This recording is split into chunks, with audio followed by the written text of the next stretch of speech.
Well, hey, Boyd Pelley, thanks so much for taking the time to have this conversation with me. You and I get together, I don't know, every once in a while, sit across the table, have a meal, and just talk about ministry and things that are going on in our lives and ministry. And we were talking via Zoom a few days ago, and I said, we should probably do this and record it. There's just a lot of stuff that we talk about and a lot of things that I think would be helpful for other people. I thought for those of my friends who are watching this who don't know who you are, I'll just kind of give you a little bit of background. You are the co-founder of Church Teams, which is a church management software.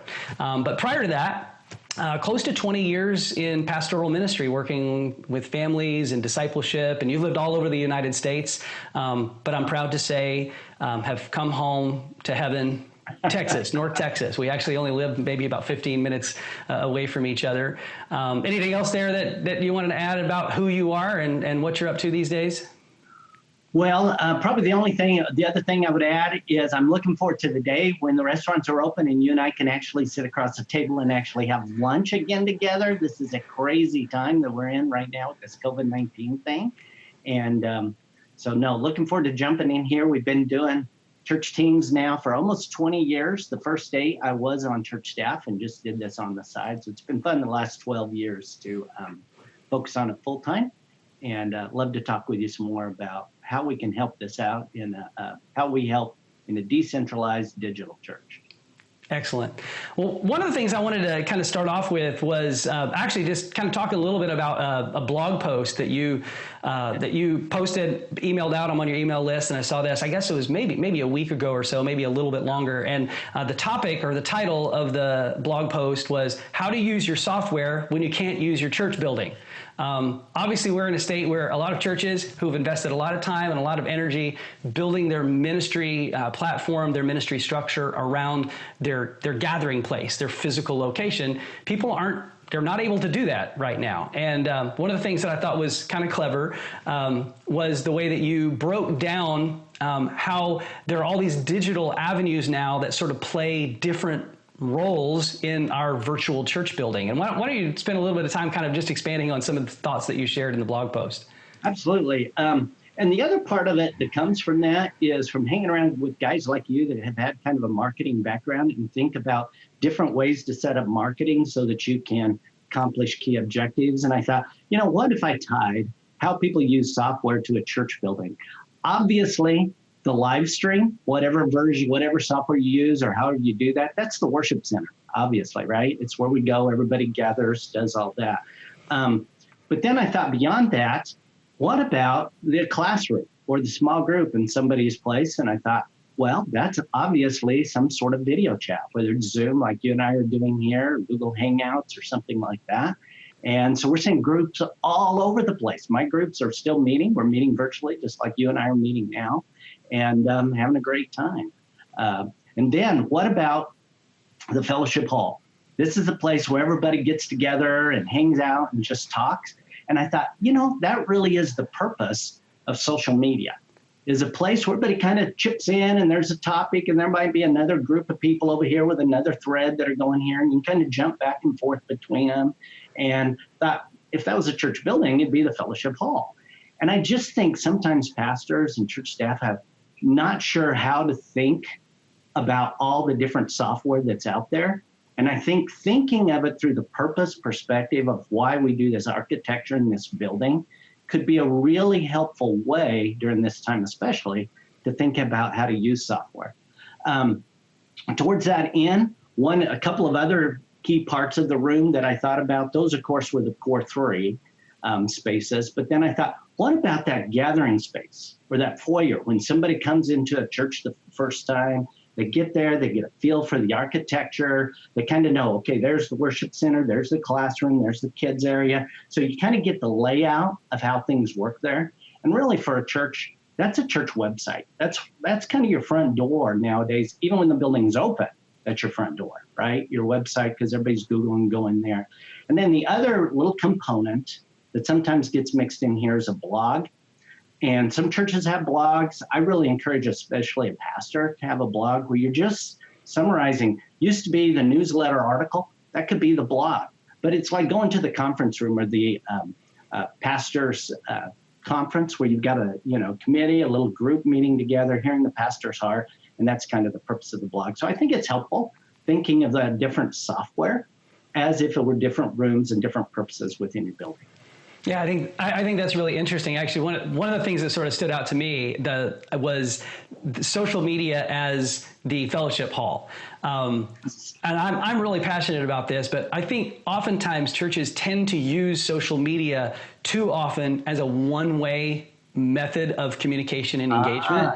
And I think that you've kind of hit the nail on the head there. That is, if we're thinking about our social media platforms, whatever your church is on, whether, Facebook, Instagram, Twitter, if churches are doing that, TikTok, if churches are doing that, to think about those places of social media engagement as being places, well, for that particular purpose, for engagement, not just a one-way communication. It's not just the church making announcements or providing information, but it's a place where people can actually engage and participate. So I thought that was a very interesting one. I think too, I did need to clarify one thing. You referred to the gathering space as the foyer. For those who are watching this who are not from Texas, that's the foyer. And I left Texas a long time ago, moved to Canada, and learned that it's, most people pronounce it foyer, but I'm just clarifying that in case anyone didn't understand. Thank you. A little bit of that French influence coming in there. Yeah, you're Texas. Well, you've lived in other places other than Texas, so I'm sure you've heard foyer before. Yeah, I have. Yeah. I have too. I always thought that was a weird way to say it. So. It's not spelled that way, is it? Okay. All right. So hey, let me ask you another question. I mean, obviously your wheelhouse, your space that you're living in, day out, from an vocational standpoint, and the way that you serve the church is through church management software, a system that you and your team have built to help churches accomplish a lot of different things and overcome a lot of different obstacles and hurdles. A lot of those hurdles and obstacles that churches are facing today are really no different. We want to engage people. We want to be communicating with people. We want to be tracking where people are in their spiritual growth. We want to be tracking giving and all kinds of stuff like that. But why don't you talk a little bit about just what type of role a church management software plays in a digital church environment, an online church environment that might be a little bit different than what it would be if we were actually meeting in person every Sunday? Yeah, I think there'll be some difference. There's probably quite a bit of overlap, even if you are meeting in person on there. But of course, one of the big things, if you think about your church management system, that's where all your people are. And also how you organize people by classes, committees, where they're serving, all of that. So one of the huge advantages of your church management system is to be able for it to be a communication tool. So that if I want to send a communication to one of those certain groups or target something to this people, or I've got church staff or volunteers that want to target that, to be able to communicate just to that subset of people, primarily by email and text. So those end up being the big things. That's why like a year ago, we built out our email system so it would be competitive and do all the extra features that people get in a MailChimp or Constant Contact. So you can do some nice emails but then you can target it and you're not limited to just what the newsletter list is or that kind of thing. And I always think of the email really as more like the newsletter kind of thing where it kind of goes out and does that. But one thing I'm finding here is texting. On the other hand, people are trying to use text as if it were email. And it's just not email. It's different. Text was built for 159 characters. It's built to be short. And really, I like thinking of text more as a signpost or a reminder. I see churches use text and they tell people to check their email. Okay, or I see them send out a text and there's a link in the text that takes them to a website or, a web page that has the rest of the details of it. So it's just a text is really capture your attention quickly and click a link or as a reminder to go somewhere else. When people get these long texts, that are 1,200 characters long instead of 159, there's 7 or 8 chunks. And some of the carriers especially will get them mixed up. So you get number 3 and then you get 6 and then 5. And It's a mess. So I will tell you. people get through. I think that's such an important note. I'll be honest, I haven't experienced that from my church. They're doing a pretty good job with communication, but my kids, my boys who are in high school are doing school online, like everybody is now, and different teachers are communicating in different ways. And there are a couple of teachers that are sending out these text messages that I've got to have a decoder ring to figure out the order that the texts are coming in. I can't figure it out. It's absolutely crazy. You actually had written another blog post, and I'll link to it with this video post. Basically, it was called something like 6 questions to ask before you send that text. And I thought that was really a really important thing, a kind of a filter for people. My communication filter has always been to ask questions: is it the right message? Is it the right time? And is it the right platform? And those are things that as a communications professional, as a person, whether you're communicating in the business world or communicating in the church world, or even communicating to your students, teachers at school, your kids' teachers, you want to make sure you're sending the right message at the right time and using the right platform for that. But having both options is really important. And I think your idea of using the right platform, I think that's what can get confusing, especially to some pastors that may have been in ministry and their communications isn't necessarily their forte. So they're not sure. How does my website relate to my blog posts, relate to social media, relate to email, so you've got all of these, where back in the past, it was you had your newsletter and you mailed it out, and that was it. So you helping people understand that right platform. I think we've always, for the most part, understood you want to have the right message at the right time. But in the last 15, 20 years, understanding the platforms and the difference is really a big deal. Yeah. Okay. So on that note, so far, like we're talking about emailing and talking about texting, that's primarily one way. And one of the things that you mentioned was the fact that you're seeing some churches or at least implanting the idea with churches that they can actually use their church management system as a way of capturing stories and things that are going on in the lives of people in their church. How would a church do that? Well, there's a bunch of different ways. One of the things that we did is we originally built our software to help churches manage decentralized small groups. When I was a discipleship pastor, we had our classes on Sunday morning, and then we had small groups that met all throughout the week, and we need to get information back from them. So we learned that we could push out an email, people could click on it, do attendance right from their phone, one click from an email, and then do the attendance. But then the key part of it was that it's not just for attendance. It's for a way to help the people to communicate with each other. So in that, we set up a system where you can be able to capture kind of notes of what's going on in a group, what's their activity, their prayer requests, those kind of things, to be able to capture that. That's one system on just like the attendance of a group and kind of knowing who's there. Are these groups meeting? That's a big deal, especially now. Are they even connecting with folks? It's a lot different in the Sunday school days, where if teacher was gone, they got a substitute teacher. Well, in the small group system, that's not how it works. They just won't meet a certain week. And over a period of time, that group may have come out and they've not met for 4 weeks and you don't even know it.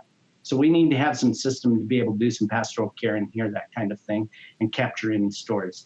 The other thing that we will do is also use things like registrations for an event like this, to where people can go to a website or whatever, use an event registration. So it's very much like any registration tool you would think of, except you design the registration forms for specific objectives, one of which could be just to say, here's a need. So I did another blog post about a week and a half ago to folks on how to create a registration to capture people's needs, people that are afraid to go out, people that need they're at risk, whatever, to also capture people that are caring for folks. And I think we're right now at a stage where that could ramp up and become a really big deal for us when people have family members, friends that they're caring for, people in their community group, and then also volunteers that can help in those, and to be able to connect those, and then to be able to get feedback using things like notes where you make an assignment. Hey, would you follow this person up?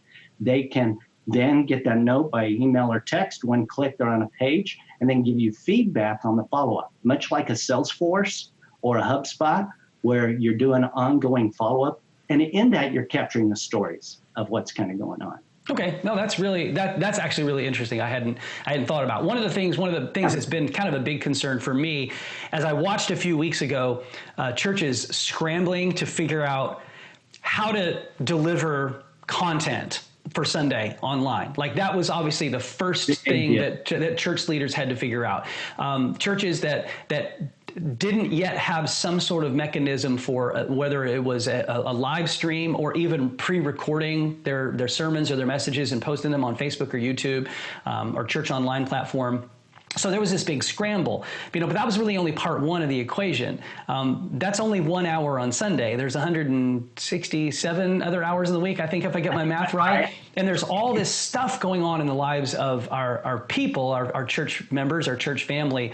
And, the question that I had is, what are the steps that we're going to take to actually be able to do ministry and be the church in those other 167 hours in the week? So I think those are some really helpful tips. Thanks for that.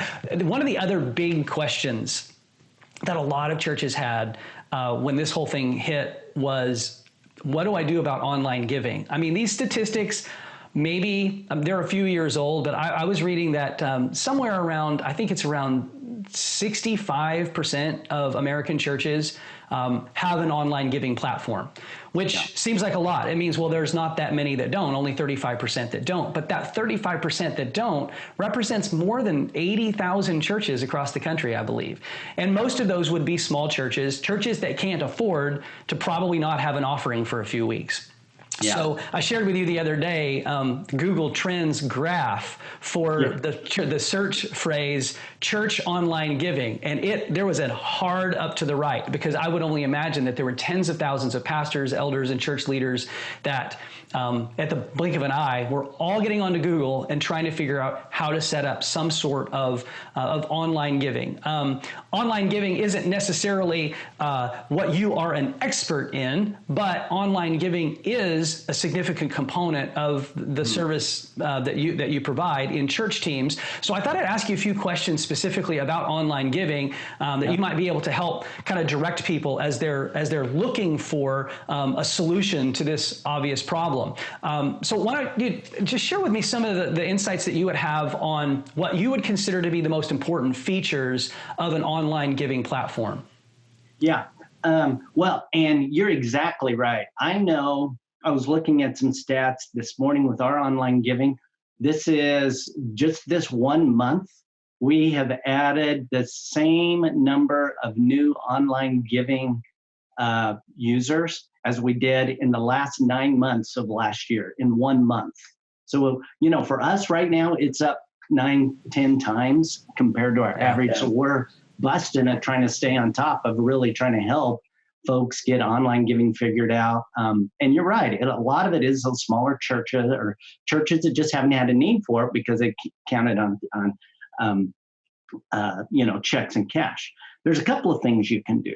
One, obviously, you can tell people to use PayPal and put that out there, but it's not a giving platform. And then the problem with that would be you've got to then somebody's got to come in and somebody's going to have to key in all that information. You're going to be able to import it. Also, it's going to take the amount out of the gift right up front. So they gave $100, but you only get 97. And online giving platforms will give them full credit for the full 100 and then do a bill at the end of the month and manage it as one bill at the end of the month. A lot of people don't see that big a difference. Obviously, getting people to do bill pay, go online in their bank and do bill pay and send it, that's a good solution. But then you're still sending in a check. They're mailing in a check, and then the staff's getting that and doing that. So online giving, a couple of things you want it to do. You want it to be really simple. The user experience has got to be really simple. They got to look at it and say, oh, I can do this. Honestly, nowadays, you don't want an online giving platform that requires a guest to create an account.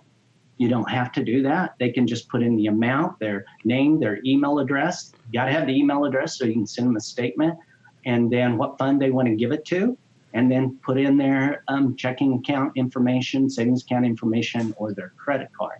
So the user experience being minimal information, no login required to give. Now, almost all of them will give you an option on the back end to create an account so you can go in and track your giving history and do a bunch of other things like that, which is terrific. That's usually a good option. Another one. I'm going to stop you there. I want to ask you a question though. So you said two things, and I'm thinking in my mind, I'm thinking about smaller churches across the country. Many of them might be, suburban or rural churches. Many of them probably have aging congregations, and there are two things that you mentioned. One of which I think for older people, well, not just for older people, but for everyone, is I've got to put in my credit card number. Is that really safe? Is it safe to put your credit card number into these systems? And all of us are concerned about, because you read all these horror stories about Target being broke into and all that kind of stuff. So it really is a big issue to be concerned with.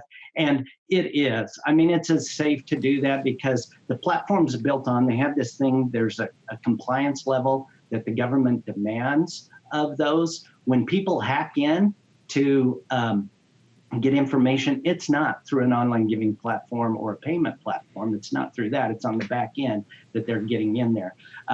It's just, you got to make sure that the person that's asking you for that information is the legit person. That's the key, is that the person that's asking, that for sure this is the church that's giving me this. And the way you do that is the church puts a link on your website or on your Facebook page. So that validates it because the church put it out there. Then I went to that place and clicked on the link, and I could see to be able to give. So that's really the key to be able to do that. But then once you put in your credit card number, your checking or savings account number, and really the only reason between those two things is the credit card number is going to take about 2%. 2 to 3% out of the donation, where the ACH or the online putting in your checking and savings account, that's going to be like a fraction of 1%, up to 1%. It depends on the provider that you have, but it's a fraction. It's a lot less to do it that way. Okay, so that makes a lot of sense. Now, what about texting? Like, I'm in a bunch of different groups on Facebook with their church communications, church leaders, and people, and I see constantly in these threads of communication people who have been doing online giving, but now they're trying to crack the code of text to giving because maybe the platform that they're using doesn't have a text to give feature. How does text to give work? How does that differ from just going onto the church's website and hitting the Give Now button? Yeah. So the idea with text to give is a church can have a phone number, and we developed this thing called Text to Church a number of years ago. And when we built out our text to give thing, and you can do a lot of things with this phone number. In fact, now with us, you can actually use your landline number, the number somebody to call, and people can text that number to be able to give. And so what that works like is you can literally have a phone number and people text the word give, or they can text an amount, and they'll get a link back from the system. So what happens is their phone goes to the database, church management database in our case, payment processing, the payment that other companies' database in other cases. And when it hits that, then it recognizes a phone number. It sends a link back to the phone number. They click on the link, and that's what will give them really the same page.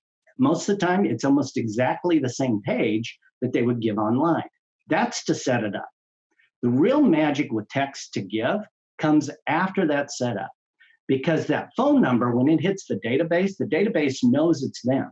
So it's like logging in.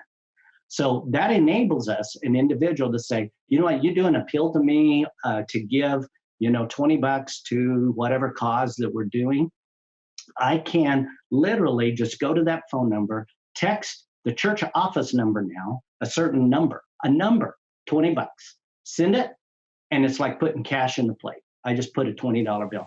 In fact, I did some analytics on that to see how texting is working compared to the overall giving on churches. And we're seeing on the digital age, the recurring giving, the online giving, and people paying by checks, that percentage is about the same. But then the cash giving and the giving by text is about the same as well. So it's a nice little way because it's so simple. Once people set it up, I can just put, $100 to missions, and I'm done. I gave. I don't have to fill out a form. So that's how it's different than going online. Once I've set it up, I don't have to go back, do the form, anything like that, because the phone number validates me to the database. Okay, that's very interesting. That's very technical, but well, let's put it this way. It's good to know that there are people like you who know how it all works and can make it all work. Most of us just need to be able to pick up our phone and figure out how to put the number in. We don't necessarily need to know how all the back end stuff works, but it gives us confidence to know that someone does. Let me ask you a couple questions about some of the things that maybe, like, here's the deal. If I got online and I Googled church online giving platforms, I'm going to get a pretty long list in that Google search return. Most of them are going to be systems that are designed to do one thing and one thing only, giving. Some of them are designed to do multiple things, whether it's communication and giving or database systems and giving. Why don't you share a few things that you would advise someone on to be aware of when they start, comparing and contrasting different options for their online giving? Yeah. So I think what happens when people give online afterwards, and how do you get the information back into the church management system? So it goes on people's giving records so they can get credit for it, so they can get their statements at the end of the year. That integration with the database, and that works in 3 different ways. Some of them just send you like a little file, and then people have to go back in and manually enter it. So it's not any different from the back end, from your admin assistant's perspective, than getting checks and cash. I'm still having to manually enter that information in. Some of them will send a file that you'll get, and then you can import that file into your church management system. That's easier than manually putting them in. And that's not overwhelmingly difficult. But then the other ones are the ones that are actually fully integrated with the church management system. And by full integration, I don't mean I can just import it in. I mean, when I give, it's automatically on my giving record.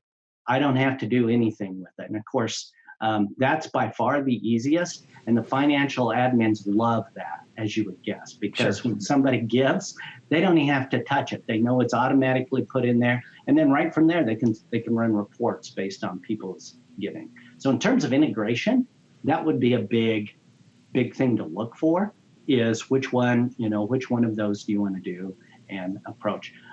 If I had a church management system, I would start with the church management system and see what software's there, what payment processing plan that they have. First, I would actually start with that.